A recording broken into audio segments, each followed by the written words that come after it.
Well, after weeks of negotiations, Israel and Hamas have agreed to a temporary pause and a hostage release. The Israeli prime minister called it a difficult but correct decision before his government approved the deal. President Joe Biden said the agreement was a testament to tireless diplomacy. The U.S. and Egypt were involved in the Qatari-led negotiations. Ian Lee has more on the agreement.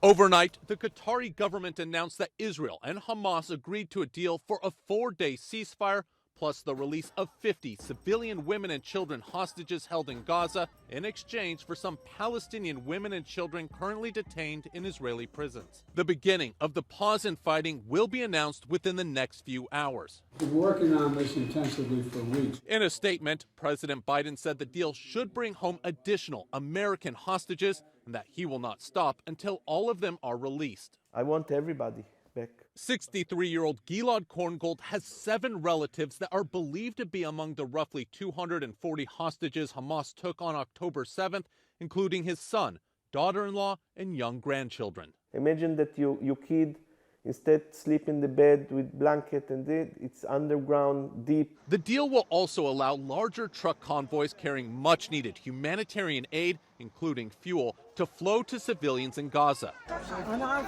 This woman says their lives have become tragic and she asks for God's mercy. The United Nations says 1.7 million civilians in Gaza are displaced and facing hunger and disease. Before his government agreed to the deal, Israeli Prime Minister Benjamin Netanyahu said the pause does not mean an end to the war and that his country will continue to fight until absolute victory.